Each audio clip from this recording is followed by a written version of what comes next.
Bonjour, j'espère que tu vas bien. Dans la vidéo précédente où je te parlais du recrutement dans les forces armées canadiennes, je t'ai donné un peu le coût des salaires. Je t'ai donné à peu près à quoi s'attendre en parlant de salaire dans les forces armées selon bien évidemment les grades.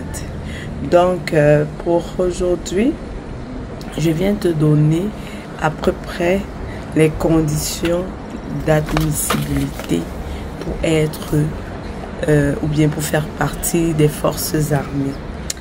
Donc pour commencer une carrière des forces armées canadiennes, FAC, FAC, donc je vais revenir là-dessus en disant FAC, il faudrait que tu comprennes que ça signifie Forces armées canadiennes.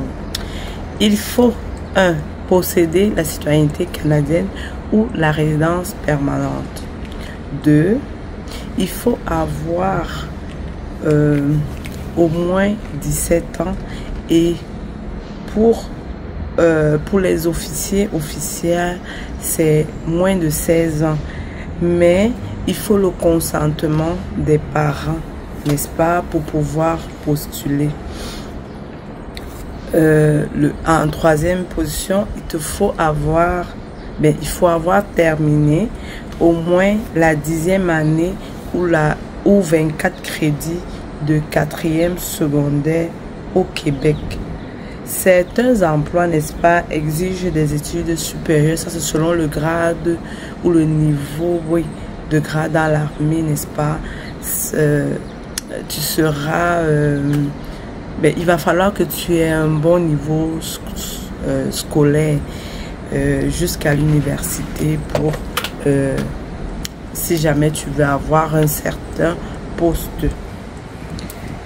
Donc, après ça,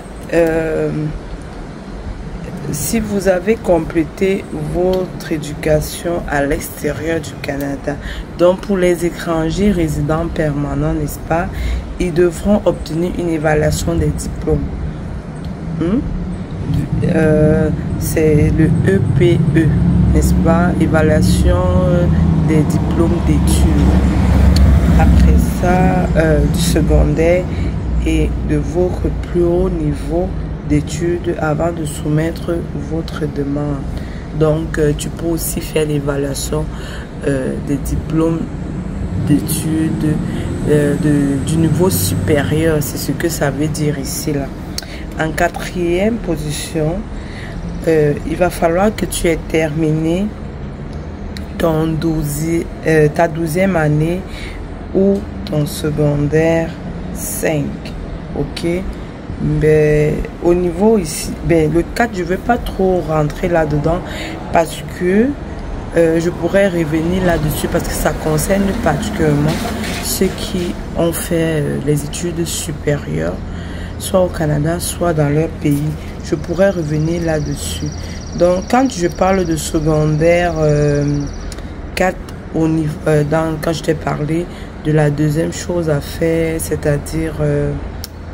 La troisième chose à faire, c'est-à-dire avoir terminé au moins la 10e année ou 24 crédits de ton secondaire 4. Le secondaire 4 ici, c'est un peu comme la troisième dans les pays africains qui ont le système français européen. Donc, tu vois à peu près où te situer pour faire partie des forces armées. Et ensuite, pour continuer,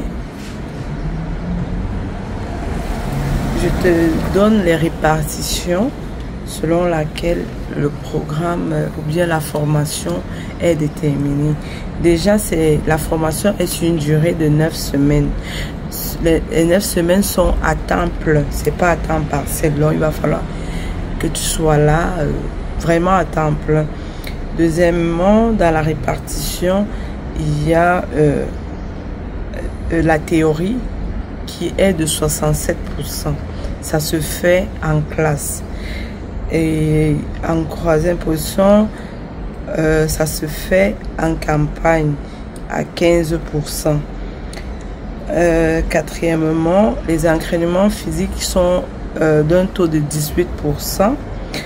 Et le lieu où ça se passe, c'est à l'école de leadership et de recrue des forces canadiennes à Saint-Jean-sur-Richelieu au Québec. C'est à environ 20 minutes de Montréal.